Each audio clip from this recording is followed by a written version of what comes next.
Bismillah ar-Rahman ar-Rahim. Wassalatu wassalamu ala nabiyyina Muhammad wa ala alihi wa sahbihi ajma'in.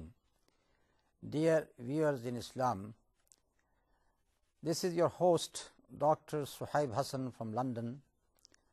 I just want to speak in this program about the parables of Al-Qur'an.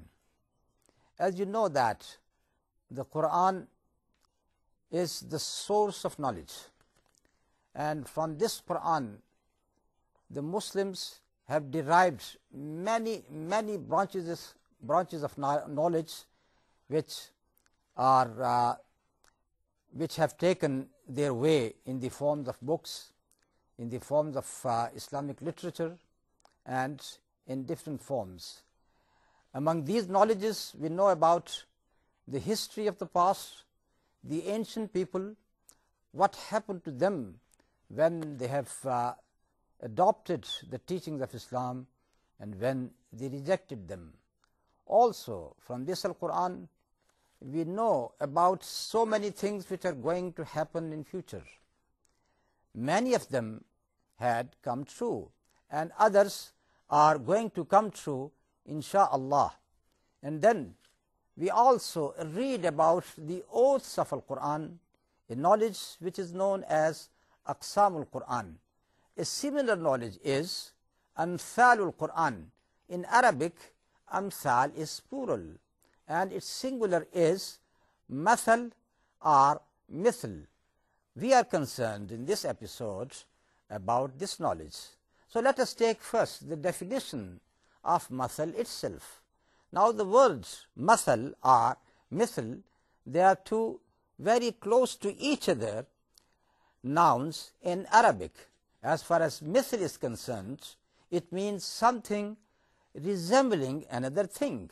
And this is why when Allah subhanahu wa ta'ala has said in Al-Qur'an, لَيْسَ كَمِثْلِهِ شَيْءٍ وَهُوَ السَّمِيعُ الْبَصِيرُ, nothing is similar unto him, and he listens and he sees. So similarity between Allah and someone else is totally negated.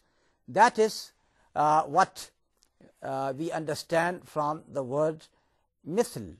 And in the same way Allah subhanahu wa ta'ala has said, فَإِنْ آمَنُوا بِمِثْلِ مَا آمَنْتُمْ بِهِ فَقَدْ اهْتَدَوْا. If they believe as you have believed, then they are guided. So the word mithl means complete resemblance between two things. On the other hand, when we come to the word mathal, it got two or three meanings. The first one, which we have just said, similarity between two things. So it is used for similarity, but mainly it is used for a picture. You have to draw a picture of one thing and then you say that this picture resembles the other thing. This is how most of the parables of Al-Qur'an, they are mentioned in the book, and we derive so many lessons from these parables. Another meaning of that word mathal is to describe something.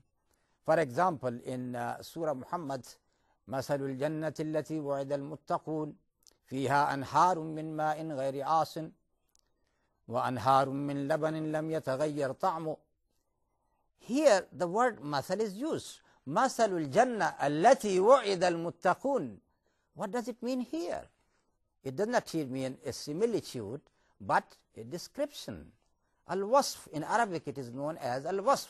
مثل الجنة التي وعد المتقون, the description of al-Jannah which is promised to al-muttaqin people, to those people who got the fear of Allah subhanahu wa ta'ala, that there are rivers of water which is not corrupted.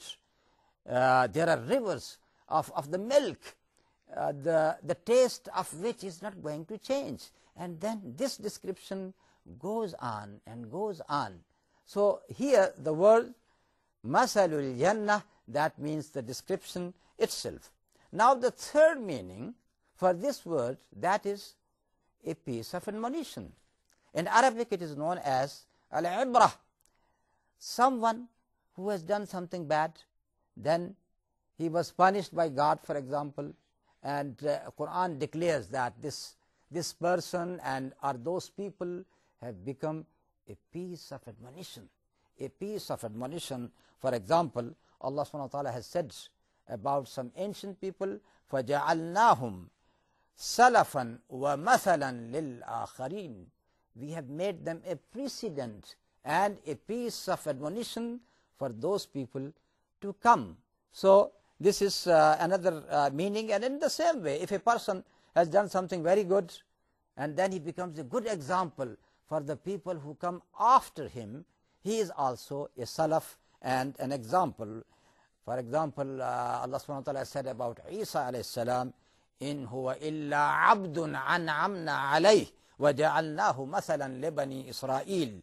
He is none but a servant of Allah on which we have shown our favor, and we have made him an example for Bani Israel, for the Israelites. So this is the second meaning of the same word, which is al-mathal or mithal. So we can understand now that the word mithal, it is a picture which resembles another picture. And so we should have in this example two pictures, and we have to take the whole picture in totality. So this picture resembles the other picture. Now, when we are going to explain, insha'Allah, the different parables of Al-Qur'an, we will come to many examples of this nature. But here we have also to explain about another meaning, which we find in Surah, for example, An-Nahl, وَلِلَّهِ الْمَثَلُ الْأَعْلَى. For Allah is the highest example. And also in Surah Ar-Rum, وَلَهُ الْمَثَلُ الْأَعْلَى فِي السَّمَاوَاتِ وَالْأَرْضِ. To Him, to Allah, belongs the highest example in the heaven, in the earth. So what is the meaning of mathal here? وَلِلَّهِ الْمَثَلُ الْأَعْلَى. For Allah is the highest example, and we have already said that nothing resembles Allah subhanahu wa ta'ala. What is the meaning in the ayah of Surah Ar-Rum? وَلَهُ الْمَثَلُ الْأَعْلَى فِي السَّمَاوَاتِ وَالْأَرْضِ. And to Allah belongs the highest example in the heavens and in the earth. Here the meaning is different. What is that meaning? The word mathal or mithal here means something which has become a famous saying. Sometimes some parables, they become so famous that people just use them, and once they use them, other people understand what you are saying. So here we means a famous saying.